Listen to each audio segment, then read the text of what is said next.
तो रांची के इस मैदान में, इस रैली में, जो गठबंधन की रैली है, इंडिया गठबंधन की, यहाँ पर फिजा बदली सी नजर आ रही है। इस वक्त इस मंच से संबोधन हुआ है यहाँ के लोकसभा के लिए उम्मीदवार गठबंधन की तरफ से और कांग्रेस से यशस्वी सहाय मेरे साथ है, कल्पना सोरेन भी मौजूद थी। जोरदार रैली हुई है। बहुत बहुत स्वागत है आपका हमारे इस मंच पर यशस्विनी। सुबोध कांत जी से तो बखूबी आप 5 दशकों से परिचित रहे हैं, उन्हीं की सुपुत्री हैं, पढ़ी लिखी हैं, एडवोकेट हैं, कानून को जानती हैं और आपने इसमें बताया कि कानून के लिए खतरा है।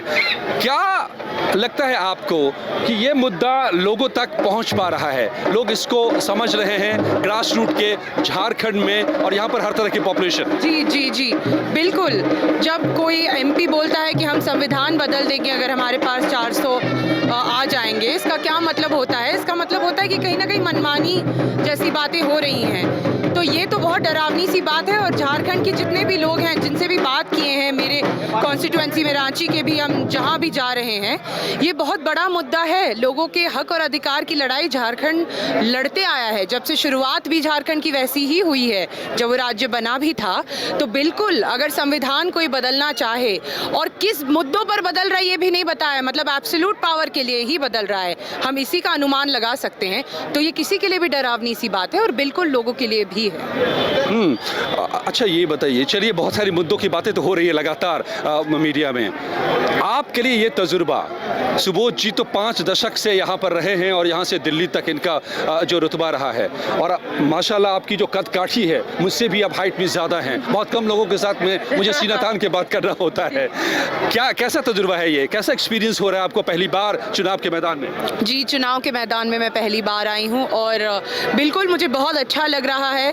लोगों से जुड़ रही हूँ। मैं एक लॉयर के तौर पे काम करती आई हूँ और रांची में भी मैं काफ़ी पिछले 1-1.5 साल से पॉक्सो पर काम कर रही थी। तो मैं जब तब मिल रही थी लोगों से तो मैं एक अधिवक्ता के तौर पे मिल रही थी, पर अब जब मैं चुनाव के दौरान मिल रही हूँ तो मेरा कनेक्शन लोगों के साथ हमेशा से वैसा ही रहा है, दिल का है।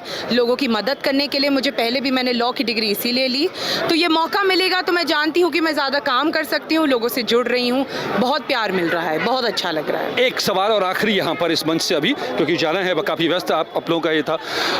24 साल और 24 में चुनाव हो रहे हैं, 24 साल झारखंड को भी बने हुए हो गए। 24 साल में झारखंड कहाँ पहुँच पाया? और आज अगर सबसे ज़्यादा, सबसे बड़ा मुद्दा अगर कोई है यहाँ के लिए, ज़रूरत है बड़ी, तो क्या है आपकी नज़र में? देखिए बहुत सारे मुद्दे हैं, पर आपने 24 साल की बात की, जिसमें से 18 साल तो आसपास बीजेपी की सरकार ही रही है।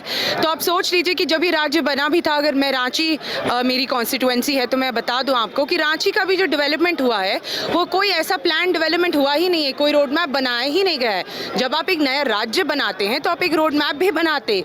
ये एक्सपेक्टेशन था उस सरकार का, पहले सरकार का, कि आप रोड मैप बनाते। अब रांची को एक स्मार्ट सिटी जैसा बनाने वाले थे, एक ज़माने में हमने बात सुनी थी, पर नहीं हुआ। ये राजधानी है और आप देख लीजिए राजधानी में होकर भी ऐसी बहुत सारी क्वालिटी है जो कैपिटल की अभी तक रांची में नहीं पहुँच पाई। इंफ्रास्ट्रक्चर हो गई, गर्मी में पानी का मुद्दा बहुत ज़्यादा है, यहाँ पर शिक्षा का मुद्दा है और सबसे ज़्यादा बेरोजगारी और स्थानीय मुद्दे और भी ज़्यादा हैं। तो मुद्दे तो बहुत हैं यहाँ पर। लेकिन लोग फिर अगर आप ये कहेंगे तो लोग कहेंगे कि 10 साल तो सुबोध जी थे, मंत्री थे, केंद्र में सरकार थी यूपीए की, उस दौरान भी ये सब किया जा सकता था यहाँ के लिए, जहाँ तक दिल्ली की बात है वहाँ से। देखिए इनफैक्ट मैं आपको बताऊँ तो मेरे पिताजी ने इतना काम किया है कि मैं इनको अपने पिता के तौर पर तो जानती थी, पर मैं अब उनको एक लीडर, नेता के तौर पर जान पाई हूँ। क्योंकि मैं बहुत बार कोई सड़क पर भी चलती हूँ तो लोग कहते हैं कि आपके पिताजी ने ये बनाया है।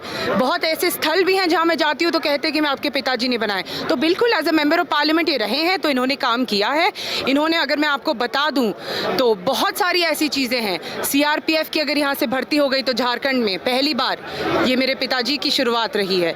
तो ऐसे बहुत सारे काम हैं जो मैं गिना भी सकती हूँ, पर 10 साल से नहीं भी हैं। तो ये भी ज़रूरी है देखना कि झारखंड में क्यों नहीं विकास हो पाया है। अगर सरकार, राज्य की सरकार कोई यहाँ की अगर बीजेपी की है तो ये क्यों नहीं हो पाया है? कौन है जवाबदेही, कौन देगा? मुद्दा ये है कि सामने वाला इंसान जवाबदेही देता ही नहीं है। वो बता देते हैं आपको कि आप देखिए आपकी थाली में आप क्या खा रहे हैं, आप क्या कपड़े पहन रहे हैं। ये मुद्दे नहीं होने चाहिए। आप बिल्कुल जो सवाल मुझसे पूछे हैं ये बिल्कुल सही है और मुझे भी अगर मौका मिलेगा तो मैं भी काम करना चाहूँगी, पर मैं एक मेंबर ऑफ पार्लियामेंट की हैसियत से जितना काम कर सकती हूँ मैं उतना ही कर सकती हूँ। ठीक है, एक सवाल सुबोध जी आपसे, मुझे लगता है कि यशस्वी के लिए एक चुनौती ये रहेगी कि आपसे तुलना होगी इनकी हमेशा। आई टेल यू, ये आप कैसी संभावनाएं देख रही हैं? नहीं, मैं संभावना देख रहा हूँ क्योंकि ये नॉर्मल कोर्स में कहती थी कि पापा है बॉर्न टू हेल्प अदर। मैं थोड़ा चिंतित भी था कि ये कहाँ से ये कांटों भरा डगर चूंढने जा रही है। तो एक भीतर से अगर लगन हो तो फिर वो कष्ट सहने की आदत भी हो जाती है, और सेवा मन से होता है, स्ट्रेटेजी से नहीं होता है। अगर कमिटमेंट है आपका सेवा करने का तो उसका रिफ्लेक्शन कोई भी दूर से पहचान लेगा। ये बॉम्बे हाई कोर्ट में काम करने के बाद कॉर्पोरेट लॉयर नहीं बनी, कैलाश सप्तर्षि के साथ पॉस्को पे काम करिए, बचपन बचाओ में बच्चों और औरतों के लिए। झारखंड के जो यहाँ पर इतने सारा पलायन होता है महिलाओं का, बच्चों का, माल न्यूट्रिशन का इशू, ये सारे पर काम कर रही है। तो ऑफबीट थोड़ा सा कैरेक्टर है जो नॉर्मल कॉर्पोरेट सिटी के और मेट्रो सिटी के बच्चे का होता है। तो मैं समझता हूँ कि सी विल बीट मी।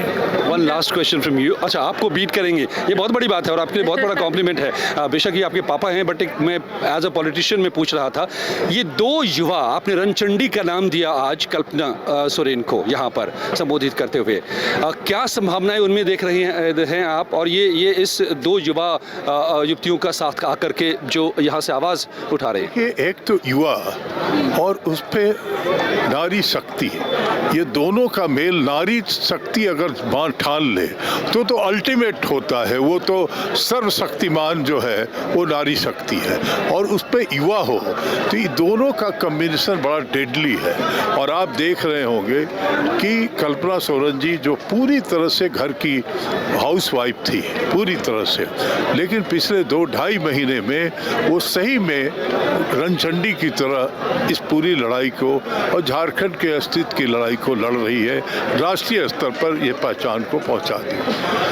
यशस्विनी पहला कदम बढ़ाई है संसदीय राजनीति में, जबकि ये सेवा की राजनीति में थी यहाँ पे, और पूरे देश में फ्री घूम करके वकालत पॉस्को के बच्चों के लिए करती थी। अच्छा, एक चीज़ बताएं आप कि क्या अभी गांडे से चुनाव लड़ी हैं, अगर चुनाव जीत जाती हैं कल्पना, तो क्या उनको सीएम बन जाना चाहिए? 100% सीएम मटेरियल है कल्पना जी। इसलिए चुनाव लड़ाया गया है, नहीं तो अभी 6 महीने अब बचे हुए हैं, तो अब तो चुनाव लड़ने का और कोई मकसद समझ में नहीं आता। अब वो 6 महीना के अंदर बनना है, नहीं हो तो झारखंड मुक्ति मोर्चा का फैसला। वरना चुनाव ही लड़ने की फिर क्या जरूरत थी? अभी ये चुनाव खाली करा करके सीट वो नहीं, ये जिस तरह से झारखंड में खाली कराया गया और तुरंत वोट, क्योंकि सीट जब तक आपके पास नहीं होगा, जो हेमंत सोरेन के ऊपर तलवार लटका करके उनसे बार्गेन किया जा रहा था, जो सकम नहीं किए और जेल जाना पसंद किए, ऐसे हालत में अगर नहीं होता तो प्रेसिडेंट रूल लगा देते ये लोग। तो उससे प्रिवेंट करने के लिए, उसको रोकने के लिए इनके पास सीट है जहां से चुनाव लड़ करके मुख्यमंत्री बन सकती हैं। ये एक उसमें क्लॉज था जिसके चलते ये सीट खाली। सीएम मटेरियल आप देख रहे हैं कल्पना सोरेन? CM material 100%। आज जो वक्तव्य उनका था, आपको कैसा लगा एज अ पॉलिटिशियन? आपका तो बड़ा लंबा तजुर्बा है। मैं सही कहता हूँ कि आप देखें लास्ट में कितना वार्म अप कर दिया पूरे क्राउड को। That is what the leadership. धन्यवाद, बहुत बहुत धन्यवाद यशस्विनी, आपको बहुत सारी शुभकामनाएं, खास तौर से इसलिए कि युवा होने के बावजूद, महानगरों में रहने के बावजूद, मेट्रो में कितना मुश्किल होता है वहाँ से आकर के ग्राउंड पे काम करना, लेकिन आप कर रही हैं और इस चुनौती को आपने स्वीकार किया है। All the best. Thank you sir, thank you sir, thank you sir.